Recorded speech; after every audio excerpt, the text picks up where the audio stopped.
ఈరోజు మన శ్రీమద్ భాగవతం కక్షంలోకి కొద్దిగా ఇంటర్నెట్ ప్రాబ్లం ఉండి కొద్దిగా లేట్ అయింది, మధ్యలో బ్రేక్ వచ్చి.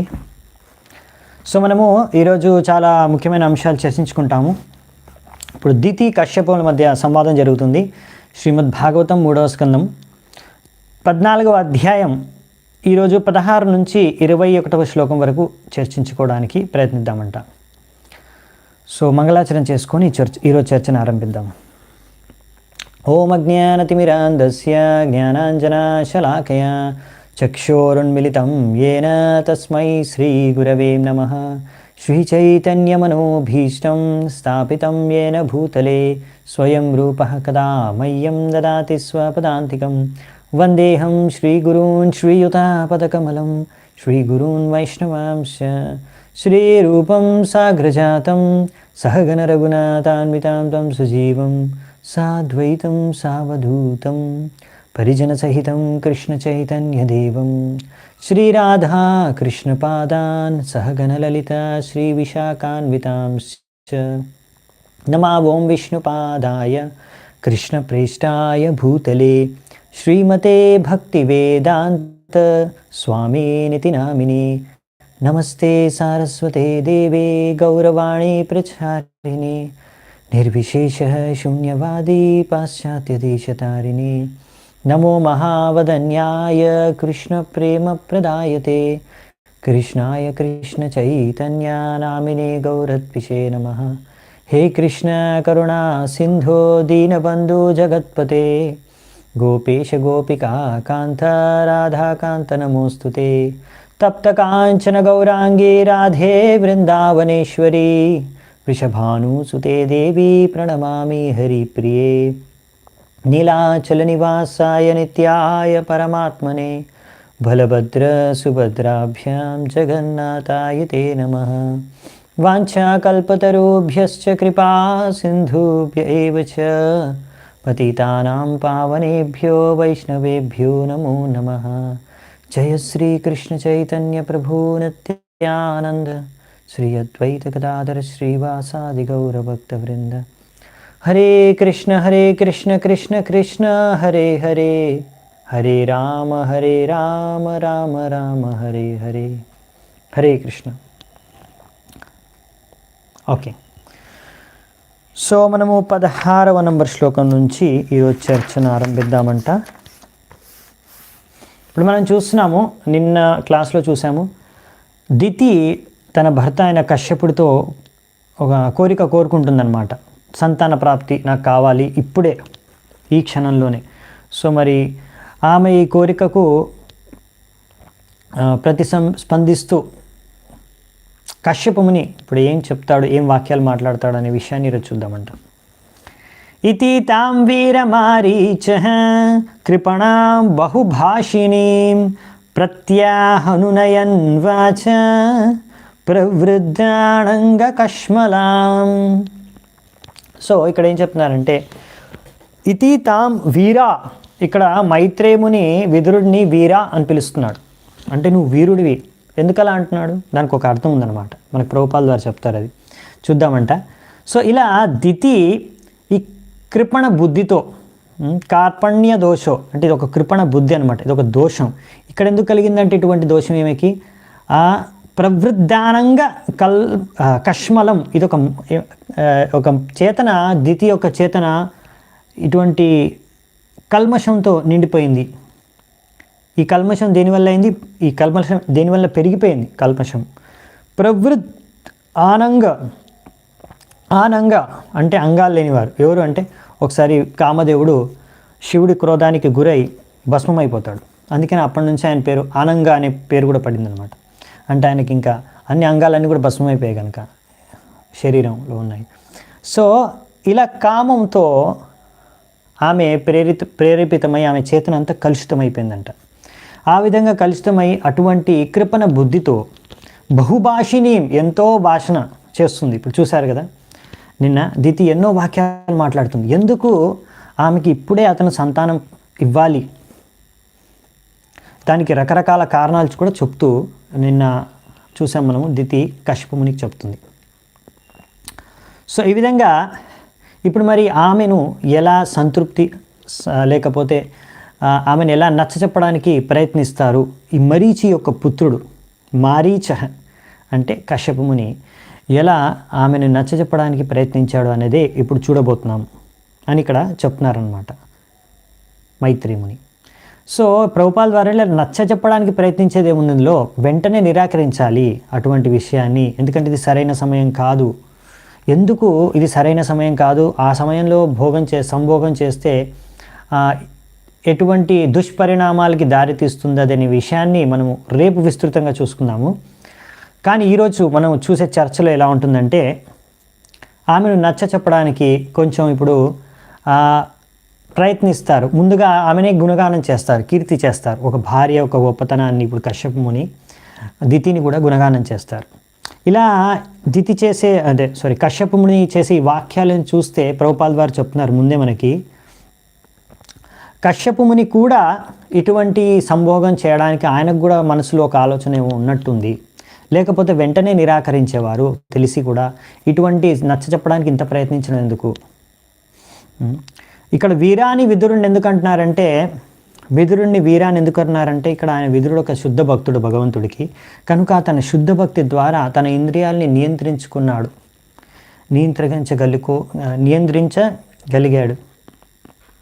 అందుకని ఆయన వీర అన్నారు. సో అసలైన వీరత్వం ఇదనమాట. అసలైన వీరుడు ఎవరంటే ఎవరైతే తన ఇంద్రియాల్ని నియంత్రించుకోగలిగారు, ఇంద్రియాలు తన వశంలో ఉన్నాయి, అతను అసలైన వీరుడు అనమాట మన శాస్త్రాల ప్రకారం. అతను అసలైన స్వామి. అందుకే స్వామికి అర్థం అది గోస్వామి అని కూడా దాన్ని మనం అంటాక మన ఆచార్యులని గోస్వామిని. ఎందుకంటే వాళ్ళ యొక్క ఇంద్రియాలని జయించారు కనుక. సో అది భక్తి మార్గం ద్వారా అది సంభవం, అది విదురుడు చేశాడు కనుక అతన్ని వీర అని ఇక్కడ సంబోధిస్తూ ఇక్కడ మైత్రేముని వాక్యాలను అంటున్నారు. మరి ఎందుకు ఇక్కడ కశ్యప మునికి అటువంటి ఆలోచన కూడా ఉండొచ్చు అని ప్రభుపాల్ వారు ఎందుకు రాస్తున్నారు అలా? ఆయనకు కూడా దితిలాగే ఆలోచన ఉన్నట్టుంది, అందుకే ఇలా మాట్లాడుతున్నాడు అని ఎందుకు రాశారు ప్రభుపాద్ అంటే ఈరోజు శ్లోకాలు చూస్తే మీకు అర్థమైపోతుంది. నెక్స్ట్ శ్లోకం చూద్దామంట. ఏషతేహం విదాస్యామి ప్రియం భీరు యదిచ్ఛసి తస్యా కామం న కః కుర్యాత్ సిద్ధిస్త్రైవర్గికీయతః. ఇప్పుడు ఆయన తన భార్యకు చెప్తున్నాడు అనమాట కశ్యప ముని, నువ్వు ఇప్పుడు ఇలా కామవాసనతో కామదేవుడి ప్రభావానికి గురై ఈ విధంగా నన్ను కోరుకుంటున్నావు కదా, తప్పకుండా నీ యొక్క కోరికను నేను తీరుస్తాను. ఎందుకంటే నువ్వు నాకు ఎంతో ప్రియమైన భార్యవి, ఎందుకంటే నువ్వు చాలా ముఖ్యమైన వ్యక్తివి నాకు. ఎందుకంటే నీ కారణంగానే నేను ఈ 4 పురుషార్థాల్లో 3 సాధించగలను, అంటే పూర్తి చేసుకొని సంపూర్ణంగా మోక్ష మార్గానికి నేను పయనించగలను అని అంటున్నారు. అంటే ధర్మ అర్థ కామ మోక్షం 4 పురుషార్థాలు ఉంటాయి కదా.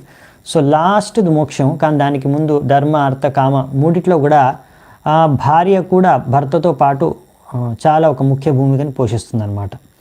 అంటే భార్య భర్త ఇద్దరు కలిసే జీవిస్తారు కనుక వారిద్దరూ భార్య కూడా భర్తతో పాటు అన్ని కార్యాల్లో పాల్గొంటుంది.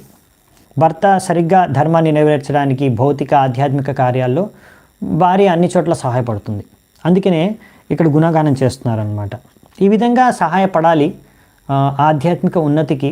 ఒక భర్త ఆధ్యాత్మిక ఉన్నతికి సాధించాలి అన్న, ఒక భార్య తన జీవితంలో ఆధ్యాత్మిక ఉన్నతి సాధించాలంటే ఇద్దరు కూడా కలిసి పనిచేయాలి, ఇద్దరు కూడా ఒకరికొకరు సహకరించుకోవాలి, మ్యూచువల్ కోఆపరేషన్ అని ఇక్కడ చెప్తున్నారనమాట.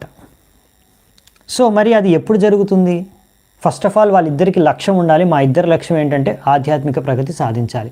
కానీ మేము ఆధ్యాత్మిక ప్రగతి సాధించాలి అంటే మామూలుగా ఇప్పుడు చిన్నప్పటి నుంచి ట్రైనింగ్ అవసరం అని ప్రభుపాల్ దగ్గర రాస్తున్నారు. అంటే వివాహం కాకుండా ముందే వాళ్ళిద్దరిలో మైండ్లో ఒక ఆలోచన ఉండాలి, మేము ఎందుకు వివాహం చేసుకుంటున్నాను నేను, ఎందుకంటే వివాహం ద్వారా నేను ఆధ్యాత్మిక ఉన్నతికి సాధించడానికి నాకు ఇది దోహదపడుతుంది. ఒక వ్యక్తికి అందుకనే చిన్నప్పటి నుంచి అబ్బాయిలకి బ్రహ్మచర్యలో శిక్షణ ఇవ్వాలి, అమ్మాయిలకి పతివ్రత స్త్రీగా ఎలా ఉండాలి అనే విషయంలో శిక్షణ ఇవ్వాలి చిన్నప్పటి నుంచి. సో స్త్రీలకి అంటే పిల్లలుగా ఉన్నప్పుడు అమ్మాయిలకి చిన్నప్పటి నుంచి ఇంట్లో నుంచే శిక్షణ అనేది వాళ్ళకి లభిస్తుంది. గురుకులంలో అబ్బాయిలకి ముఖ్యంగా బ్రహ్మచర్య శిక్షణ అనేది గురువు ఒక ఆశ్రమంలో ఉండి వాళ్ళు శిక్షణ నేర్చుకుంటారనమాట. ఇది ఇద్దరికీ శిక్షణ అనేది అవసరం. బ్రహ్మచార్యకి అంటే బ్రహ్మచారిగా ఉన్న తర్వాత కొంత సమయం తర్వాత కొంతమంది ముందు కూడా చర్చించుకున్నాం మనం, కొంతమంది మాత్రం అలా బ్రహ్మచర్య కానీ కొనసాగించి డైరెక్ట్ సన్యాసం తీసుకుంటారు. ఎవరైతే అలా ఉండగలరో, ఎవరైతే అలా బ్రహ్మచర్యం మొత్తం పాటించలేరో, వారు ఇప్పుడు వివాహం చేసుకోవాలి అని అనుకుంటున్నారో అలాంటి వారు నెక్స్ట్ గృహస్థాశ్రమానికి వాళ్ళు ఎన్నుకుంటారు, వాళ్ళు గృహస్థాశ్రమానికి ప్రవేశిస్తారు. సో గృహస్థాశ్రమం ప్రవేశించడం అంటే వాళ్ళు వివాహం చేసుకుంటారు. కానీ వాళ్ళ ఉద్దేశం లక్ష్యం ఇంకా ఉంది. ఆ లక్ష్యం ఆధ్యాత్మిక ప్రపంచం, ఆధ్యాత్మిక ఉన్నతి సాధించాలి, భగవద్ధామం వెళ్ళాలని. కానీ ఇప్పుడు వాళ్ళు ఈ బ్రహ్మచర్య నుంచి డైరెక్ట్ సన్యాసం ఈ లైన్లో వెళ్ళడానికి వాళ్ళు అంత దానికి వాళ్ళకి అనిపిస్తుంది నేను చేయలేను, నాకు వివాహం చేసుకోవడం అవసరం. సో అలాంటి వాళ్ళు వివాహం చేసుకుంటారు అన్నమాట. సో మరి అలాంటప్పుడు కూడా వాళ్ళ ఉద్దేశం మాత్రం అదే, భగవద్ధామానికి వెళ్ళాలని, ఆధ్యాత్మిక ఉన్నతి. సో అందుకనే ఇక్కడ మనకి ఇది మొత్తం తాత్పర్యాల్లో వస్తుంది. ఇక్కడ ఇంకా వచ్చే తాత్పర్యాల్లో నేను కొంచెం కలిపి కూడా చెప్తాను, కొన్ని పాయింట్స్ వేరే తాత్పర్యాల్లో కూడా వస్తుంది. సో ఇలా ఇద్దరూ కలిసి ప్రగతి సాధించాలంటే ఇద్దరి లక్ష్యం ఇదే ఉండాలి, ఆధ్యాత్మిక ఉన్నతి అని. అప్పుడు ఏంటంటే ఈ విధంగా ఒకవేళ చిన్నప్పటి నుంచి అమ్మాయికి, స్త్రీకి పతివ్రత స్త్రీగా ఎలా ఉండాలి, దాని కర్తవ్యం ఏంటి, వాళ్ళ లక్ష్యం ఏంటి, ఇవన్నీ శిక్షణ ఇస్తే, ఆధ్యాత్మిక శిక్షణ, భగవంతుడి శిక్షణ అంటే భగవంతుడి శిక్షణలు, ఈ భగవద్గీత, భాగవతం ఇవన్నీ నేర్చుకోవాలి. ఇందులోంచి ఈ శిక్షణ కూడా వస్తుంది మనకి. ఇప్పుడు చూస్తాం మనము ఇక్కడ దితి కశ్యప ముని యొక్క ఉదాహరణ చూస్తున్నాము. వీరి యొక్క రాంగ్ అంటే తప్పుడు వ్యవహారం, ఒక విధంగా చెప్పాలంటే ఇప్పుడు తప్పుడు వ్యవహారం ద్వారా దాని ఫలితం ఎలా ఉంటుంది అనేది ఈ యొక్క అధ్యాయంలో చూస్తాం మనము. దాని తర్వాత ఇదే స్కందంలో ఒక పతి పత్ని, అదే భార్యాభర్తలు ఇద్దరు కూడా సరైన విధంగా వ్యవహరించి సహకరించుకొని తద్వారా ఎలా ఒక మంచి ఉదాహరణ ప్రస్తుతం చేస్తారు, ఇంకా ఒక మంచి సంతానాన్ని ఉత్పన్నం చేయగలుగుతున్నారు అనే విషయాన్ని మనం తర్వాత కర్దమముని దేవహూతి యొక్క ప్రసంగంలో చూద్దామంట. సో ఇక్కడ ఒక మీకు నెగిటివ్ ఉదాహరణ కనిపిస్తుంది యాక్చువల్లీ చెప్పాలంటే. అంటే ఇలా ఉండకూడదు, ఒక భార్యాభర్తలు ఇలా వ్యవహరించకూడదు యాక్చువల్లీ చెప్పాలంటే. ఎందుకంటే అది మనం చూస్తాము, దీని పరిణామం ఎలా ఉంటుందో, దుష్పరిణామాలని కూడా చూడబోతున్నాం అన్నమాట ఈ అధ్యాయంలో. సో ఈ విషయాలు ఇప్పుడు ఇద్దరికీ తెలుసు, ఇద్దరు మేధావులు, ఆ మాత్రం జ్ఞానం ఉంది. అయినా కానీ ఇక్కడ దితి మరియు కశ్యపుడు ఇద్దరు కూడా వారి వ్యవహారం, వాళ్ళ మాటలు చూడొచ్చు మీరు. ఇప్పుడు కశ్యపుడు ఎలా మాట్లాడుతున్నారు మీరు చూడొచ్చు. సర్వాశ్రమానుపాదాయ స్వాశ్రమేణ కలత్రవాన్ వ్యసనార్ణవం మత్యేతి జలయానేర్యతార్ణవం. సో ఇక్కడ ఏం చెప్తున్నారంటే, ఎలాగైతే మనము సముద్రాన్ని దాటడానికి మనకు ఒక పడవ కావాలో, అలాగే ఈ భవ సముద్రాన్ని దాటడానికి భార్య అనేది ఒక నాకు నావ లాంటిది అనేసి ఇక్కడ ఆయన కశ్యపుడు దితిని గుణగానం చేస్తున్నాడు. నువ్వు నాకు ఒక భార్యవి, నువ్వు నాకు నావ లాంటివి, నువ్వు నాకు ఒక బోటు ఈ యొక్క భవసాగరాన్ని దాటడానికి. సో ఎందుకు అంటే అవునండి, ఇక్కడ ఇద్దరు చెప్పుకున్నాం కదా, ఇద్దరికి ఒకరికొకరిద్దరు అవసరం అనమాట ఈ ఆధ్యాత్మిక ఉన్నతి సాధించాలంటే. ఎందుకనే విషయాన్ని మళ్ళీ వచ్చే శ్లోకాలు కూడా ఇంకా వర్ణిస్తారు ప్రభుపాల్ వారు తాత్పర్యాల్లో. సో వేదిక వర్ణాశ్రమంలో ఇక్కడ ఆశ్రమాలు ఇచ్చారు కదా, ముఖ్యంగా ఆశ్రమాలు అంటే 4 ఆశ్రమాలు ఉన్నాయి: బ్రహ్మచారి, గృహస్థ, వానప్రస్థ, సన్యాసం. సో మొదటి ఆశ్రమంలో, బ్రహ్మచర్య ఆశ్రమంలో వాళ్ళకు మంచి శిక్షణ చిన్నప్పటి నుంచి అబ్బాయిలకి అమ్మాయిలకి ఇలా బ్రహ్మచర్యం, ప్రతివ్రత పైన మంచి శిక్షణతో వాళ్ళు ఈ ఆధ్యాత్మిక జీవితం గురించి తెలుసుకొని, దాని ప్రాముఖ్యత గురించి, మనిషి జీవిత లక్ష్యాన్ని తెలుసుకున్న తర్వాత వాళ్ళు వివాహం చేసుకోవాలి. దాని తర్వాత వాళ్ళు గృహస్థ జీవితంలో ఉన్నప్పుడు కూడా వాళ్ళకు కొన్ని కర్తవ్యాలు ఉంటాయి. ఆ కర్తవ్యాలని వాళ్ళు నెరవేర్చాలి. ఆ కర్తవ్యాలు నెరవేర్చడానికి భర్త చేసే కార్యక్రమాల్లో భార్య దానికి సహాయపడుతుందన్నమాట. సో ఈ విధంగా ఈ వర్ణాశ్రమ సిస్టమ్ అనేది, వర్ణాశ్రమం అనేది మన వేదిక సంస్కృతిలో మన వేదిక సభ్యతలో ఎస్టాబ్లిష్ అయి ఉందన్నమాట. ఈ విధంగా ఒక వ్యక్తి తన భార్యతో నివసిస్తున్నప్పుడు వారికి ఒక ముఖ్యమైన కర్తవ్యం ఏంటి అంటే సమాజంలో బ్రహ్మచారులు, వానప్రస్థులు ఇంకా సన్యాసులు వీరి ముగ్గురిని కూడా పోషించడం, పోషణ చూసుకోవడం. సో ఇదే ఒక ముఖ్యమైన కర్తవ్యం మన వర్ణాశ్రమ ధర్మం ప్రకారం. అంటే ప్రతి ఒక్కరికి కొన్ని కర్తవ్యాలు ఉన్నాయి, బ్రహ్మచారులకి, గృహస్థులకి, వానప్రస్థులకి, సన్యాసులకి. ఎందుకు అలాంటి కర్తవ్యాలు ఇచ్చారంటే తద్వారా వాళ్ళ ఆధ్యాత్మిక ఉన్నతిని సాధించగలరు. ఇక్కడ ప్రభుపాదుల ద్వారా రాస్తున్నారు, ఈ విధంగా గృహస్థులు బ్రహ్మచారులకి, సన్యాసులకి, వానప్రస్థులకి సేవ చేసుకొని వారికి పాలన పోషణ చేయడం ద్వారా వీరు కూడా ఆధ్యాత్మిక ఉన్నతి సాధించగలరంట. ముఖ్యంగా ఇప్పుడు బ్రహ్మచారులు వాళ్ళు ఇంకా చిన్నప్పటి నుంచి వాళ్ళ అధ్యయనంలో ఉంటారు, చిన్నప్పటి నుంచి శాస్త్రీయ అధ్యయనంలో, శిక్షణలలో. కాబట్టి వాళ్ళ దగ్గర వాళ్ళని తల్లిదండ్రులు ఎవరైనా పైన వాళ్ళు పెద్దవాళ్ళు పోషణ చేయాలి, పాలన పోషణ చూసుకోవాలి. తర్వాత వానప్రస్థులు వచ్చి ఇప్పుడు రిటైర్డ్ లైఫ్. సో వాళ్ళు కూడా ఇప్పుడు ఏమి బయట ఇంకా జాబ్ అనేది అన్నీ రిటైర్ అయిపోయారు కదా, వాళ్ళు అవన్నీ చేయరు అనమాట. ఇప్పుడు వాళ్ళు ముఖ్యంగా వాళ్ళ జీవితంలో మ్యాక్సిమం సమయాన్ని అంతా ఆధ్యాత్మిక ఉన్నతిని సాధించడం కోసం ఉపయోగిస్తారు. ఇంకా వారి యొక్క అనుభవంతో గృహస్థుల్ని కూడా వారికి కూడా శిక్షణ, గైడెన్స్, మార్గదర్శనం చేస్తారు. ప్లస్ గురుకులంలో కూడా వాళ్ళు కూడా ట్రైనింగ్ ఇస్తారు పిల్లలకి. ఇలా వాళ్ళు సేవలు చేస్తూ ఉంటారు అన్నమాట. ఇంకా సన్యాసులు వాళ్ళు ముఖ్యంగా ప్రచారంలో వాళ్ళు నిమగ్నమై ఉంటారు, ఆధ్యాత్మిక ప్రచారంలో, ప్రచార కార్యక్రమాల్లో. సో వీళ్ళు ముగ్గురికి కూడా బ్రహ్మచారులకు కానీ లేకపోతే వానప్రస్థులకు కానీ సన్యాసుల వాళ్ళకి సమయం ఉండదు వాళ్ళ కోసం, ఇంకా నా పాలన పోషణ కోసం, నాకు దీనికోసం పనిచేయడం, దానికోసం ఆహారం సేకరించడం, వసతులను సేకరించుకోవడం, వాటికి వాళ్ళ దగ్గర సమయం లేదు, వాటి కోసం వాళ్ళు ఆలోచించరు, సమయాన్ని వెచ్చించరు. దాని కారణంగా ఇక్కడ గృహస్థులు వారికి పాలన పోషణ చూసుకుంటారు. అందుకనే ఇక్కడ ముందు సన్యాసులు వీళ్ళు కూడా వానప్రస్థులు, బ్రహ్మచారులు భిక్షాటనకి వెళ్ళేవారు. ఎందుకు భిక్షాటనకి అంటే ఇప్పుడు ఒక 4-5 ఇల్లులో 7 ఇల్లులోకి వెళ్ళేసి ఒక అరగంటలో, మేబీ ఇంకా తక్కువ దానికంటే టైం, లైన్గా ఒక 5-7 ఇల్లులు వెళ్ళడానికి మీకు అరగంట కూడా పట్టదు పక్కపక్కన ఉన్న ఇల్లులకి. భిక్షాటనం చేసుకుంటారు, వాళ్ళకు ఏం కావాలో ఆ రోజుకి తినడానికి వాళ్ళకి ఆహారం లభించేస్తుంది.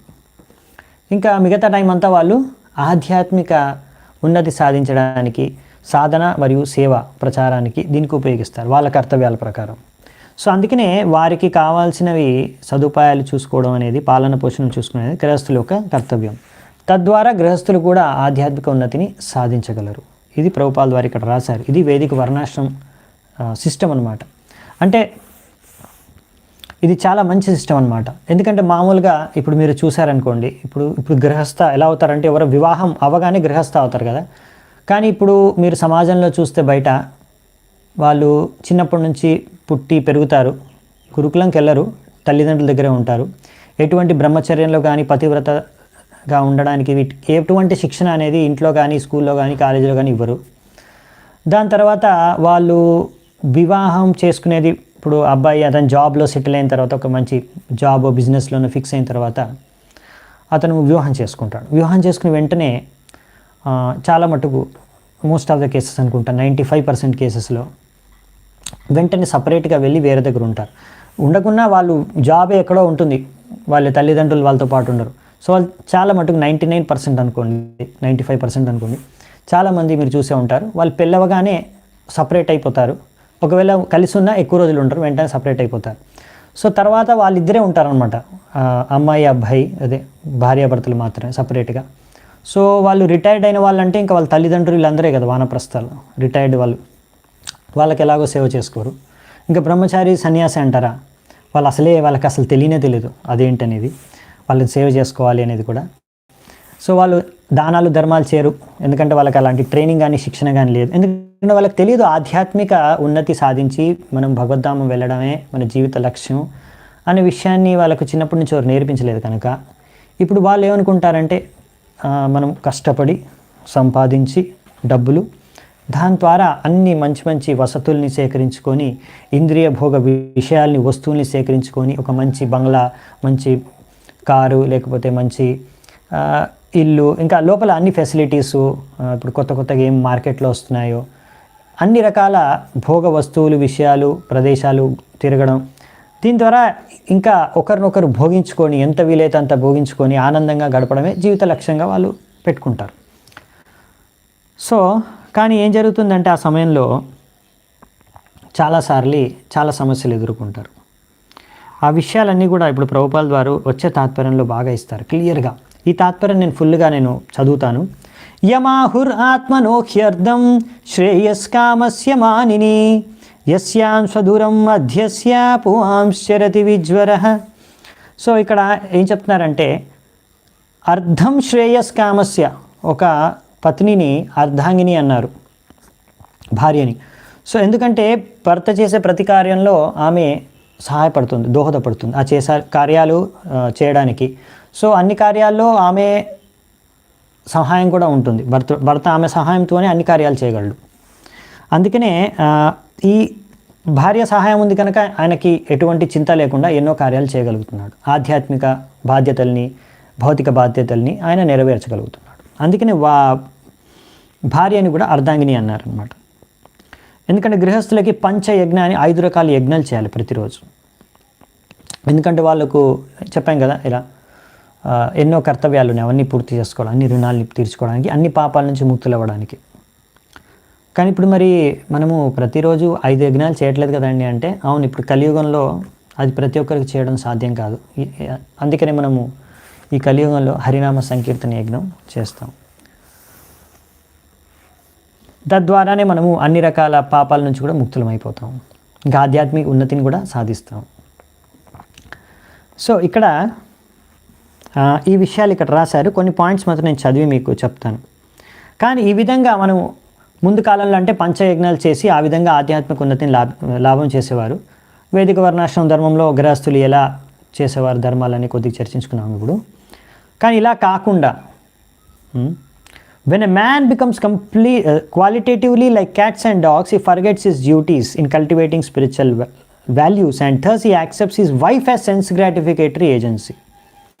అంటే ఒకవేళ మనిషి ఇలా కాకుండా తన ఆధ్యాత్మిక విలువల్ని నేను పెంపొందించుకోవాలి నా జీవితంలో అనే విషయాన్ని మర్చిపోయి అతను కుక్కలు పిల్లులు లాగా లైక్ క్యాట్స్ అండ్ డాగ్స్, ఇది ఒక్కసారి కాదు ఎన్నోసార్లు రాస్తారు ఈ పాయింట్ ప్రభుపాద వారు. ఒక భర్త భార్యనే ఇంద్రియ భోగించే వస్తువుగా అనుకొని స్వీకరిస్తాడు. అలాగే ఈ విధంగా అనుకొని when the wife is accepted as the sense gratificatory agency and personal beauty is the main consideration, ఇంకా ఆ భర్త ఒక భార్య యొక్క సౌందర్యాన్ని భోగించడానికే అదే జీవిత లక్ష్యంగా పెట్టుకున్నాడు అనుకోండి, అంటే అదే ఒక ముఖ్య ఉద్దేశంగా, అప్పుడు ఎప్పుడైతే ఆ సౌందర్యం వెళ్ళిపోతుందో, ఇంకా ఎటువంటి భౌతిక సుఖం మనకు లభిస్తుందో, అది ఎప్పుడైతే లభించడంలో తగ్గిపోతుందో, ఆయనకు అటువంటి భౌతిక సుఖం లభించదో, సో వెంటనే ఏం జరుగుతుందంటే ఒక రకమైన గొడవ, భేదాలు, విభేదాలు, గొడవలు, అల్టిమేట్గా డివోర్స్ అంటే విడాకులు అక్కడి వరకు దారితీస్తుంది అనమాట. సో మీరు విడాకులు ఎక్కడైనా ఎవరైనా భార్యాభర్త విడాకులు తీసుకుంటే మీరు చూసారనుకుంటే ముఖ్యమైన కారణం ఇదే, ఇంక వేరే ఉండదు. భార్యాభర్త ఇద్దరు ఒకరినొకరు భోగించడమే జీవిత లక్ష్యంగా వాళ్ళు జీవిస్తున్నారు. అందుకనే వాళ్ళిద్దరు ఈరోజు విడాకులు తీసుకున్నారు. అది ఎంత పెద్ద చదువుకున్న వాళ్ళైనా సరే, ప్రేమించి పెళ్లి చేసుకున్నా సరే, ఎంత పెద్ద టీవీ ఇంకా ఉంటారు కదా పొలిటికల్ కానీ ఇంకా ఫిల్మ్ స్టార్లు, పెద్ద పెద్ద స్టార్లు, తారలే కానివ్వండి, చూడండి ఎంతోమంది తారలు ఎన్నిసార్లు పెళ్లి చేసుకున్నారు, ఎన్నిసార్లు విడాకులు తీసుకున్నారు. సో ఈ విధంగా జరుగుతుంది, తప్పకుండా ఇలా జరుగుతుంది. ఇప్పుడు మీరు చూస్తే సమాజంలో విడాకులు పెరిగిపోయాయి. ముందు మీరు చూస్తే ఒక 50 ఏళ్ళ క్రితం ఇంతమంది విడాకులు తీసుకునేవారు కాదు. కానీ ఈరోజు ప్రేమించి పెళ్లి చేసుకునే వాళ్ళు పెరిగిపోయారు, అలాగే విడాకులు తీసుకునే వాళ్ళు కూడా పెరిగిపోయారు.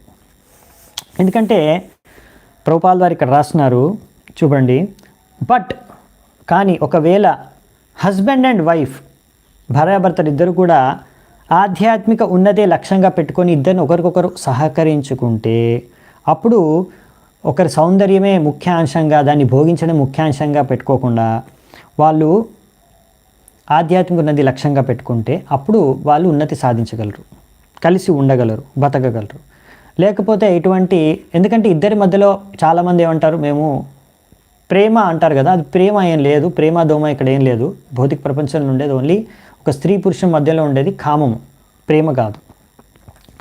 సో అందుకనే in the material world there is no question of love. ప్రసక్తే లేదు, ప్రేమ అనే ప్రసక్తే లేదు. అక్కడ ఉండేది కామం మాత్రమే. ప్రేమ అనేది ఓన్లీ ఆధ్యాత్మిక స్థాయిలోనే ఉంటుంది. భౌతిక స్థాయిలో ప్రేమ అనేది ఉండదు, కామం అనేది ఉంటుంది. భౌతిక శరీరం పట్ల జో ఆకర్షణ ఉండేది. సో అందుకనే ఒక వివాహం అనేది వివాహ యజ్ఞం. వివాహం అనేది ఒకటి ఏంటంటే ఒక ఆధ్యాత్మిక కార్యం ఎందుకు గుర్తించబడుతుందంటే ఈ విధంగా ఏంటంటే ఒక భార్యాభర్తలు ఇద్దరు కూడా కలిసి ఆధ్యాత్మిక ఉన్నతి శాస్త్రానుసారంగా జీవించి సాధించగలరు. అందుకనే మనుషుల మధ్య వివాహం అనేది అవసరం. ఒక స్త్రీ పురుషుల మధ్యలో వివాహం జరగడం అవసరం.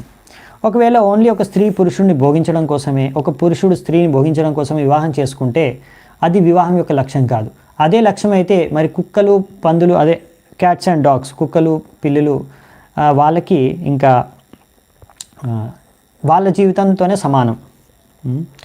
కుక్కలు పిల్లుల్లాగా జీవించకూడదు అనేసి వివాహం చేసుకుంటారు. కొంతమంది అనుకుంటారు వివాహం ఎందుకు అవసరం, ఒక స్త్రీని భోగించడం కోసం వివాహం అవసరమా, నాకు అవసరం లేదు, నేను వివాహం చేయకుండానే ఈ పనులన్నీ చేసుకుంటానంటే సరే చేసుకో. అదే కుక్క పిల్లి యొక్క జీవితం అనమాట. ఎందుకంటే వాళ్ళకి ఇంకా వేరే ఏమి ఉండవు. అందుకే మీరు ఇప్పుడు చూస్తే కుక్కలు పిల్లులు బయట ఎక్కడైనా వీధిలో కూడా రోడ్డు మీద కూడా అవి భోగించుకుంటూ ఉంటాయి. వాటికి ఏం పెద్ద తేడా అనిపించదు, వాటికి సిగ్గు శరం ఏమి ఉండవు అనమాట. సో కానీ ఇవాళ రేపు ఆధునిక ప్రజలు చాలా అడ్వాన్స్ అయిపోతున్నారు, కానీ ఉన్నతి సాధిస్తున్నారు. కాబట్టి ఇప్పుడు కూడా అలా మీరు చూస్తారు బయట ప్రేమికుల పేర్లతో ఎలా బయట పార్కుల్లో లేకపోతే రోడ్ల మీద కూడా ట్రైన్లో బస్సుల్లో కూడా ఎలా వ్యవహరిస్తున్నారు జనాలు. కుక్కలు పిల్లల్లాగానే వ్యవహరిస్తున్నారు చెప్పాలంటే ప్రేమ పేరుతో. కానీ అది ఓన్లీ కామం అనమాట. ఇక్కడ ప్రేమ ఏం లేదు, కామమే అంతే. సో నిజంగా ప్రేమ అనేది ఓన్లీ ఆధ్యాత్మిక స్థాయిలోనే ఉంటుంది. సో మరి ఏ విధంగా ఇక్కడ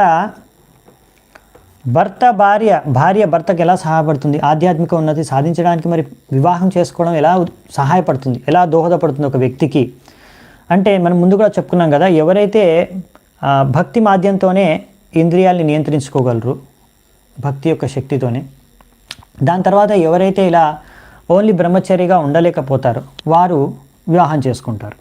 సో అలా వివాహం చేసుకున్న వారికి మరి వివాహం చేసుకుంటున్నారంటే వాళ్ళు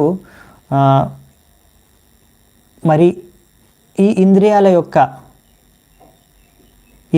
ఇక్కడ ఒక ఎనిమీస్, శత్రువులుగా చూస్తున్నారు. అంటే ఇంద్రియాలు వేధిస్తాయి, నన్ను సంతృప్తిపరచు అని ఒక వ్యక్తిని. సో ఆ యొక్క ఇంద్రియాల వేదన, ఆ శత్రువుల నుంచి రక్షించే వ్యక్తి భార్య అనే విషయాన్ని ఇక్కడ నెక్స్ట్ కశ్యపుని దితికి చెప్తాడు. యమ్మాశ్రిత్యేంద్రియారాథీన్ దుర్జయానితరాశ్రమైః వయం జయే మహేలాభిర్ దస్యూన్ దుర్గపతిర్యత. ఇదొక దుర్గం అంటే ఫోర్ట్. ఎలాగైతే ఒక ప్యాలెస్ కానీ రాజ్యం కానీ ఒక బౌండరీ వాల్ ఉంటుంది, దుర్గం ఫోర్ట్ ఉంటుంది. అది శత్రువుల నుంచి ఆ రాజ్యానికి కానీ ఆ రాజుకు కానీ రక్షణ కల్పిస్తుంది దుర్గం అనేది. దుర్గం అంటే ఫోర్ట్ అంటారు. సో అలాగే ఒక భర్త కూడా ఈ యొక్క భార్య ఆయనకి ఒక ఫోర్ట్ లాగా అనమాట. ఈ యొక్క ఇంద్రియాల యొక్క దాడి నుంచి రక్షించే వ్యక్తి. ఎందుకంటే వేరే ఆశ్రమాల్లో ఇటువంటి సువిధ లేదు, ఇది ఓన్లీ గృహస్థాశ్రమంలోనే ఉంది. అందుకనే సో బ్రహ్మచారి అనేది కోట థ్యాంక్ యూ. సో కోట ఉంటుంది కదా, కోట అంటే కోట ఎందుకు కడతారంటే పెద్ద పెద్ద గోడలు ఉంటాయి, దాని ద్వారా ఏంటంటే కొంచెం రక్షణ ఉంటుంది. ఆ కోట లోపలకి ప్రవేశించాలంటే అంత ఎత్తైన గోడలు ఎక్కి తొందరగా ఎవరు అటాక్ చేయలేరు శత్రువులు, ఆ విధంగా అనమాట. సో ఇక్కడ మనకి ఇక్కడ రాశారు, మనకి ఇక్కడ 4 ఆశ్రమాలు ఉన్నాయి. అందులో గృహస్థాశ్రమంలో ఒక్కటే భార్యాభర్తలు కలిసి నివసిస్తారు, ఇంకా సంతానం ఉత్పన్నం చేస్తారు, ఇంకా సంభోగం చేస్తారు. అదే బ్రహ్మచర్య కానీ బ్రహ్మచారిలో అయితే వాళ్ళు ఇంకా వివాహం చేసుకోలేదు, సో ఇలాంటి అవకాశం లేదు. ఇంకొకటి వానప్రస్థలో కూడా ఇప్పుడు వాళ్ళు ఆ విషయాన్ని త్యాగం చేస్తారు, ఇంకా వాళ్ళు రిటైర్ అయిపోయారు. దాని తర్వాత ఇంకా సన్యాసి అయితే అప్పుడు ఆల్రెడీ అతను భార్యని వదిలేశారు, ఆయన తన పిల్లల దగ్గరనే ఉంటుంది, భార్య తన పుత్రుడి దగ్గర ఉంటుంది. సో ఈ విధంగా ఈ గృహస్థ ఆశ్రమంలో ముఖ్యంగా ఒక వ్యక్తి ఇప్పుడు భార్య లేదనుకోండి, ఆ వ్యక్తి బ్రహ్మచర్యం కూడా పాటించలేడు అనుకోండి, బ్రహ్మచారిగా ఉండలేడు, అటు వివాహం కూడా చేసుకోలేదు. ఇప్పుడు కొత్త కేటగిరీ, బయట చాలామంది మాలాగా ఇప్పుడు టెంపుల్లో వచ్చి ఆశ్రమంలో ఉండరు బ్రహ్మచారిగా, అలాగని వివాహం కూడా చేసుకోరు. అలా వివాహం చేసుకోకుండా ఒక బ్రహ్మచారిగా కూడా ఉండకుండా చాలామంది తిరుగుతున్నారు బయట. సో ఇటువంటి వారు సమాజానికి ఒక డిస్టర్బెన్స్, లేకపోతే పెళ్ళైన వాళ్ళు కూడా ఒకవేళ భార్య లేకుండా ఒకరే ఉంటే కూడా ఒక డిస్టర్బెన్స్ కావచ్చు అనమాట. ఎందుకంటే ఒక వ్యక్తి మరి ఆ ఇంద్రియాల యొక్క దాడి చేసినప్పుడు ఇప్పుడు ఆయనకు ఆధ్యాత్మిక భక్తి చేసుకోవట్లేదు అనుకోండి, సో తన ఇంద్రియాలని సంతృప్తిపరచుకోవడానికి ఇంకా సమాజంలో ఉన్న వేరే కుటుంబంలో ఉన్న స్త్రీలను కానీ లేకపోతే కన్యలు కానీ వాళ్ళను కలుషితం చేయొచ్చు. అందుకనే ఈ విధంగా సమాజంలో ఒక డిస్టర్బెన్స్ క్రియేట్ చేయకుండా ఒక వ్యక్తి ద్వారా భార్య అనేది ఒక వ్యక్తికి హెల్ప్ చేస్తుంది అన్నమాట, సహాయం చేస్తుంది. తద్వారా సమాజంలో ఉన్న వేరే కన్యలను కానీ వేరే స్త్రీలను కానీ కలుషితం చేయకుండా ఉండడానికి. సో ఆ విధంగా ఇక్కడ భార్య సహాయపడుతుంది ఒక భర్తకి. సో అందుకనే ఈ ఆశ్రమంలో మాత్రం భార్య ఉంటుంది, ఇంకా మిగతా ఆశ్రమంలో భార్య ఉండదన్నమాట. వనప్రస్థ ఆశ్రమంలో కూడా భర్త ఉంటాడు, కానీ అక్కడ భర్త మధ్య సంభోగం వాళ్ళు చేసుకోరు. ఇంకా అప్పుడు సంతాన ఉత్పన్నం చేసే సమయం కాదు, అది అయిపోయింది, ఆ స్టేజ్ అయిపోయిన తర్వాత స్టేజ్ అది. సో అందుకనే ఒకవేళ ఒక వ్యక్తి ఎవరైతే బ్రహ్మచారి వానప్రస్థ సన్యాస ఆశ్రమాలను స్వీకరించాలంటే వాళ్ళకి చిన్నప్పటి నుంచి బ్రహ్మచర్య నుంచి ట్రైనింగ్ ఉండాలన్నమాట. బ్రహ్మచర్య నుంచి అందుకే ట్రైనింగ్ అనేది చాలా ముఖ్యం. ఎందుకంటే తర్వాత వాళ్ళు ఒక సమయం తర్వాత గృహస్థాశ్రమాన్ని త్యాగం చేసి వానప్రస్థం స్వీకరించాలి, తర్వాత కొంతమంది సన్యాసం కూడా స్వీకరిస్తారు. సో దానికోసం చిన్నప్పటి నుంచి బ్రహ్మచారిగా ట్రైనింగ్ ఉంటేనే వాళ్ళకు ఇంద్రియాలను ఎలా నియంత్రించుకోవాలనే విషయాన్ని నేర్చుకుంటేనే వాళ్ళు ఒక సమయంలో ఈ యొక్క గృహస్థాశ్రమాన్ని చాలా సునాయాసంగా త్యాగం చేయగలరు. లేకపోతే చాలామంది మీరు చూస్తారు వానప్రస్థ సన్యాసం అనేది చాలా తక్కువ మంది తీసుకుంటారు. చాలామంది గృహస్థాశ్రమంలో చనిపోయే లాస్ట్ క్షణం వరకు కూడా ఇంకా నా వ్యాపారం ఏమైపోతుంది, నా సంపత్తి ఏమైపోతుంది, నా ఆస్తులు ఏమైపోతున్నాయి, నా పిల్లలు మునిమన్ వల్ల వాళ్ళు పెళ్ళి అయిపోయిన తర్వాత ఏమైపోతుంది అనే చింతనతో వాళ్ళు వేదనతో చనిపోతారు, కోమాలకు కూడా చనిపోతుంటారు హాస్పిటల్లో ఇలా చింతనతో. కానీ భగవత్ చింతన చేసుకోవాలి అంటే మరి ఇవన్నీ కొంచెం త్యాగం చేయాలన్నమాట. ఒక సమయం తర్వాత ఇంట్లో జరిగే విషయాలకి కొంచెం పెద్దవాళ్ళు అతీతంగా అయిపోవాలన్నమాట. ఇంట్లో వాళ్ళు చూసుకుంటారు, వాళ్ళు ఇంకా పిల్లలు పెద్దవాళ్ళు అయిపోయిన తర్వాత వాళ్ళు ఇల్లు నడుపుతున్నారు, వాళ్ళు ఉద్యోగం చేస్తున్నారు, డబ్బులు సంపాదిస్తున్నారు, వాళ్ళకు కూడా పిల్లలు అయిపోయారు. సో వాళ్ళు ఇంకా సెటిల్ అయిపోయిన తర్వాత అంటే వాళ్ళ కాళ్ళ మీద నిలబడిపోయిన తర్వాత ఇంకా అప్పుడు వాళ్ళ బాధ్యత అయిపోయింది. ఇంకా దాని తర్వాత పెద్దవాళ్ళు వాళ్ళకి ఓన్లీ కొంచెం గైడ్ చేయొచ్చు అవసరం ఉన్నప్పుడు, కానీ చాలా సమయం వాళ్ళందరూ కూడా భగవత్ చింతన కోసం ఆధ్యాత్మిక ప్రగతి కోసం వాళ్ళు ప్రయత్నించాలి. అంటే ఇప్పుడు వానప్రస్థ అంటే మేబీ ఇప్పుడు ముందంటే వానప్రస్థలో ఈ యొక్క ఇల్లుని త్యాగం చేసి తీర్థయాత్రకు వెళ్ళిపోతారు, ఇంకా అలా భ్రమణ చేస్తూ ఉంటారు, ఇంకా ఎన్నో కఠోర తపస్సులు చేస్తారు వానప్రస్థులు. కానీ ఇప్పుడు అది సంభవం కాదు ఇప్పుడు కలియుగంలో అంత చేయడం. సో ముఖ్యంగా ఏంటంటే అవన్నీ చేయడానికి కారణం ఏంటంటే ముఖ్యంగా ఇప్పుడు సంపూర్ణంగా ఆధ్యాత్మికంగా మన చింతనను పెంచుకోవడం కోసం తపస్సు చేయడం కూడా. సో ఇప్పుడు అది ఇంట్లోనే కూర్చొని కూడా చేయాలి, ఇంట్లోనే కూర్చొని కూడా చేసుకోవచ్చు. సో చాలా సమయం అందరూ కూడా భగవత్ చింతన కోసం ఉపయోగించుకోవచ్చు. సో ఈ విధంగా ఇక్కడ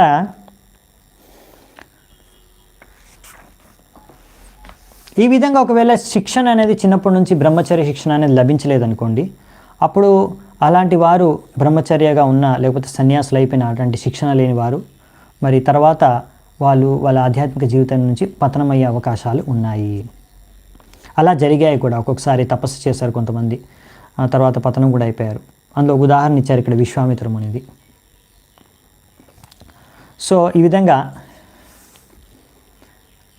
గృహస్థులకి ఒక ముఖ్యమైన బాధ్యత ఉంది. అదేంటంటే మంచి బ్రహ్మచారులు, వానప్రస్థులు, సన్యాసుల్ని ఉత్పన్నం చేయడానికి.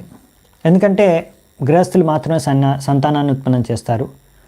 సో వాళ్ళే బ్రహ్మచారులుగా అవుతారు, తర్వాత వాళ్ళే వివాహం చేసుకుని గృహస్థులు అవుతారు. మళ్ళీ గృహస్థుల ఆశ్రమం నుంచే తర్వాత నెక్స్ట్ ఆశ్రమం వానప్రస్థులు వస్తారు. సో మంచి గృహస్థులే మంచి వానప్రస్థులుగా అవ్వగలరు, మంచి బ్రహ్మచారులే మంచి గృహస్థులుగా అవ్వగలరు, దాని తర్వాత మంచి వానప్రస్థులే మంచి సన్యాసులుగా కూడా అవ్వగలరు అన్నమాట. సో అందుకనే ఈ బ్రహ్మచారులు అంటే చిన్నప్పటి నుంచి పిల్లల్ని పుట్టించేది కూడా గృహస్థులే కనుక ఈ గృహస్థులే ఈ మంచి సమాజంలో మంచి బ్రహ్మచారులు, వానప్రస్థులు, సన్యాసులు ఉండడానికి ముఖ్య భూమికను పోషిస్తారన్నమాట. ఆ విషయాన్ని ఇక్కడ తెలియజేశారు. సో లాస్ట్ శ్లోకం చూద్దామంట ఈరోజుకి. నవయం ప్రభవస్తాం త్వాం అనుకర్తుం గ్రహేశ్వరీ అప్యాయూషవా కార్త్స్న్యేన ఏ చాన్యే గృధ్నవ. ఇక్కడ కశ్యపముని దితిని గృహేశ్వరి అని పిలుస్తున్నారు అన్నమాట.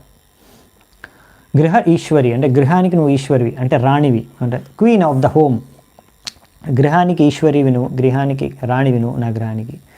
సో నువ్వు ఎందుకంటే నువ్వు ఎన్ని కార్యాలు, ఎంత నాకు మేలు, ఎంత సహాయం, నీ వల్ల నాకు ఎంత లాభం కలుగుతుందంటే నేను ఎంత కష్టపడ్డా, జీవితాంతం కష్టపడి చచ్చేంత వరకు కష్టపడి నీ రుణం తీర్చుకోవాలనుకొని ప్రయత్నించినా నీ రుణాన్ని నేను ఎప్పుడు తీర్చుకోలేను అనేసి ఇక్కడ కశ్యపుని దితికి చెప్తున్నాడు అనమాట. అంటే ఈ విధంగా దితిని పొగుడుతున్నారు.